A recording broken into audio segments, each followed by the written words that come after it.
Salut à toi peuple de Rome, bienvenue sur la chaîne du bar de l'ours. L'ours c'est moi et le bar, il est derrière.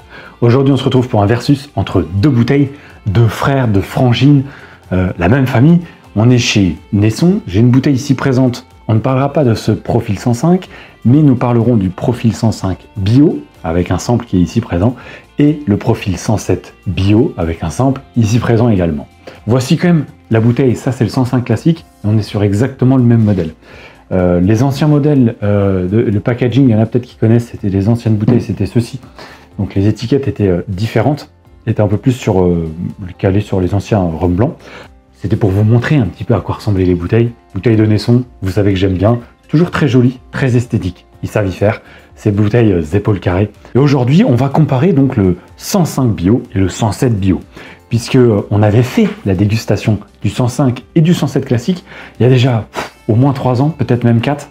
Voire même peut-être au début de la chaîne il y a 5 ans, donc il y a déjà quelques années. Alors on est un petit peu sur la même manière que les 105 et 107 classiques, on est sur des élevés sous bois. C'est-à-dire qu'on n'est pas encore sur des vieux, on est sur des rhums qui généralement entre 12 et 18, voire 20 mois de vieillissement, et donc on n'est pas encore sur l'appellation vieux. Mais on a déjà un certain nombre de mois qui nous permettent de quand même déjà avoir une structure qui change. Sur le 105 bio, on est exactement sur la même chauffe que sur le 105 classique.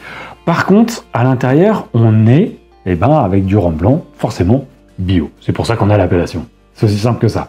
Nesson, on le sait, hein, c'est les précurseurs sur le bio en Martinique, mais même par rapport à la Guadeloupe, ils étaient en avance. Et ils avaient vraiment commencé à faire la conversion bio. Et c'est pour ça qu'on avait eu notamment les 52.5 classiques, le 52.5 conversion bio et le 52.5 bio qui existe aujourd'hui.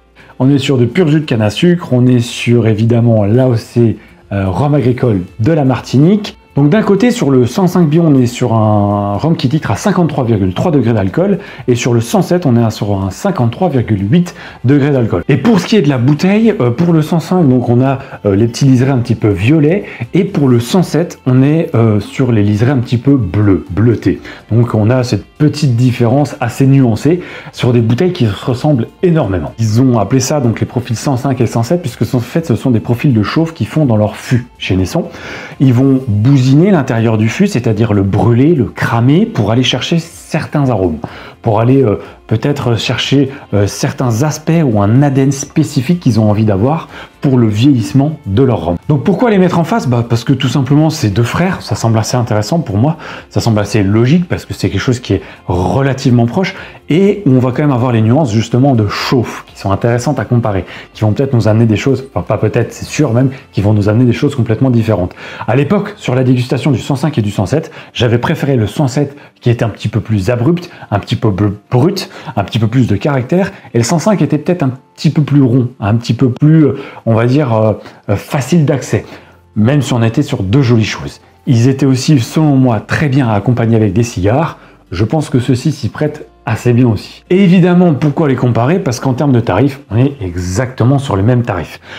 Les 105 et 107 classiques, on est autour de 55 € aujourd'hui, globalement. Ça peut monter jusqu'à 65 € maximum, j'ai l'impression, enfin, de ce que je sais. Et par contre, en termes de tarifs, donc sur les bio, on est plutôt autour des 80 €. Donc voilà pourquoi ça me semblait logique de pouvoir les faire ensemble, en versus aujourd'hui. En termes de robe, il y a vraiment tout de suite le 105 et beaucoup, mais vraiment c'est incroyable, vous le verrez à la caméra. D'habitude c'est un petit peu compliqué de vous mettre un petit peu les différences à la caméra. Alors là je pense que ça va vous sauter aux yeux. Le 105 ici est beaucoup plus foncé, il fait presque caramel, alors que le 107 ici à gauche et à ma gauche, donc à votre droite bien évidemment, eh bien il est beaucoup plus clair. Il fait très pailleté, il fait très effectivement élevé sous bois, très jeune, presque un petit peu jaunâtre.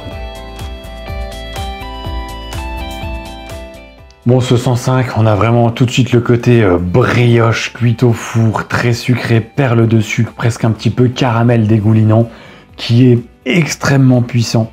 C'est très rond, très gourmand, tout en gardant quand même un petit peu cet aspect vif de la canne à sucre, qui est agréable, qui se mêle très bien. On a un petit côté légèrement agrume sur le côté écorce d'agrumes, avec le chocolat noir presque. Petites épices, cette vivacité effectivement qui persiste au nez, qui est très agréable. C'est très gourmand, vraiment c'est très gourmand. Oh, c'est C'est fou parce qu'on a quand même en même temps ces espèces d'effluves qu'on peut avoir sur le côté rhum blanc, avec le côté légèrement épicé, la canne très puissante, le côté poivre, le côté caractère de la canne, côté agrumes qui est beaucoup plus sur le côté citron vert, effectivement, caramélisé, pépites de sucre brûlées. C'est super, c'est presque un petit peu aérien, il y a une espèce de finesse qui se pose.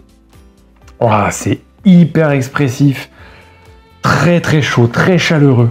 Et on a un côté un peu brûlé, un petit peu torréfié, avec cette vivacité et cette fraîcheur de canne. Waouh! Et ces petits peps d'épices qui vient te prendre tout le nez. Super agréable, très très agréable. Marmelade d'orange, presque un petit peu confite avec du coin. Pouf, très sympa. Wow, en arrivant sur le 107, c'est incroyable. J'ai un côté rondeur du 105, mais le côté beurre salé qui vient te mettre sur le nez là. Waouh! Ah ouais, j'ai du beurre, mais vraiment c'est beurré. Le côté vivacité de canne est un petit peu moins fort. Et on a quand même cet aspect brioché aussi. Toasté, clairement dedans. Ça fait moins gourmand. On retrouve un petit peu l'aspect vif et agrume du rhum blanc qu'on peut avoir. J'ai un tout petit peu plus l'esprit vanille que j'ai beaucoup moins, voire quasiment pas sur le 105. Et c'est agréable parce que t'as une complexité de verre et de nez qui est suffisante pour avoir des choses à décortiquer, à rechercher, comme le 105, mais sans non plus partir dans tous les sens. Je veux dire, on reste quand même sur quelque chose de relativement logique et assez tassé dans le verre, mais tu as quand même cette expression, expressif. Pour les deux, bon, les degrés, ouais, 53, 53, 53, 8, 53, 3, ils sont là, ils sont présents, ils sont très bien, plus, moins, non. Pour le coup, ça s'harmonise très très bien. Et c'est concentré. C'est ça que j'aime bien. Il y a une belle concentration. Ok, la bouche. Paf. Là, on rentre chez Nesson. Il y a du caractère. Ça t'assoit. La canne, le jus de canne, présent. Paf. Boisé. Fort. Qui s'exprime. Mais qui permet d'installer aussi le reste de ce qu'on a en bouche. On a les degrés qui sont là, qui font du boulot. Une belle concentration aromatique, belle persistance. Les agrumes, un tout petit peu, plus sur le côté marmelade, effectivement, comme on avait au nez, mais peut-être moins présent qu'on est. Côté caramélisé, ça te prend la bouche, ça explose un petit peu à droite à gauche. Un petit côté abricot rôti qui passe à l'intérieur également. C'est une bouche expressive, avec un peu de caractère, des épices, mais en même temps assez moelleuse. Presque un petit peu tendre, mais qui est bien présentant. Et il y a un côté noix de muscade aussi, que je viens de sentir. Et c'est marrant, on a cette espèce de fraîcheur, presque plus mentholée finalement, que réglisse, plus mentholée, qui vient avec cet abricot rôti écrasé, avec quelques petites pépites de sucre, mais avec des épices, avec du caractère. C'est sympa, hein. Ça bouge, ça swing. On a le côté rhum blanc, mais effectivement, très marqué par ce côté fût, ce côté bois. On n'a pas le côté bois brûlé, mais on a vraiment le côté bois chaud, chauffé, avec la planche qui a été mise au-dessus du barbecue, et ce côté gourmandise quand même, un peu moelleux.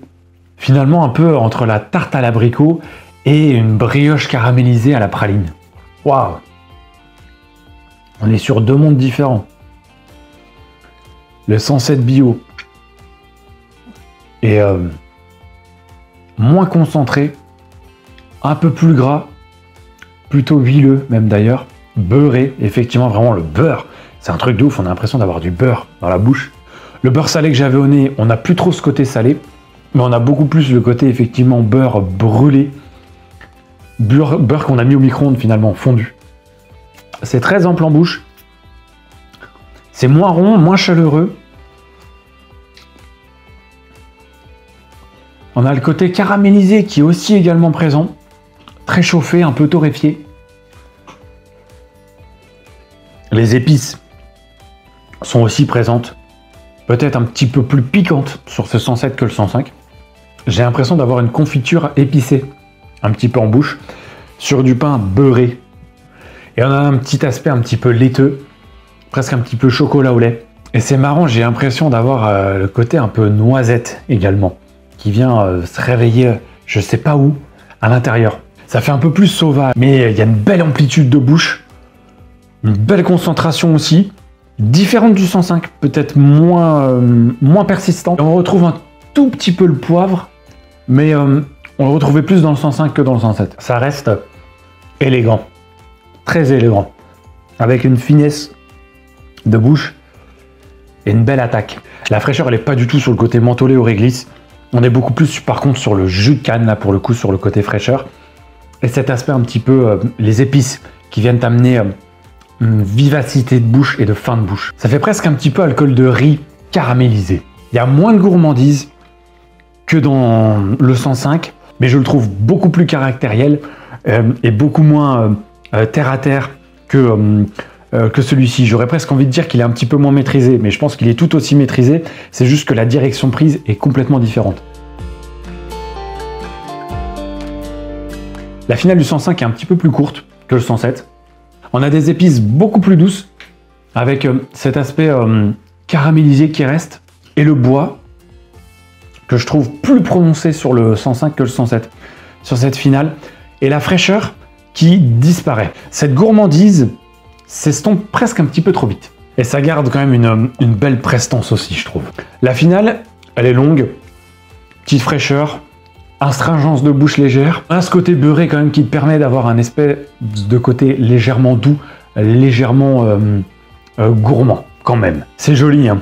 Et ça a une vraie prestance, une espèce d'élégance quand même sur cette finale.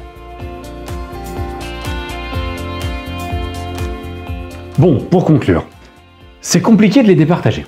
Donc en termes de tarifs, je l'ai dit, on est entre 80 et 90 € pour les deux quilles globalement. Peut-être un tout petit peu moins pour le 105, peut-être un tout petit peu plus pour le 107, mais globalement, c'est les mêmes tarifs. On est sur des profils qui sont diamétralement opposés, clairement. Et pourtant, on a quand même une trame, on sent qu'on a cette espèce de trame blanc, agricole, poivré, jus de canne, vivacité, qui est le départ quand même dans les deux. Pour moi, la gourmandise du 105, elle est géniale, clairement. Les deux ont un vrai caractère aussi, une belle concentration, et c'est une vraie dégustation que tu vas avoir avec. Le 107, lui, je le trouve beaucoup plus caractériel. Généralement, ça me plaît, mais là, c'est presque un petit peu trop. Et cet aspect beurré à outrance, avec alcool de riz presque un petit peu, va faire que je pense que je le note un petit peu moins haut que le 105. Ouais, finalement, c'est très bon, mais c'est tout. Donc je mettrai un 8 sur 10 pour le 105 bio. Et par contre, pour le 107 bio, je mettrai un 7 sur 10. Je serai un petit peu plus dur, pour le coup. Parce qu'on est quand même sur des gros tarifs.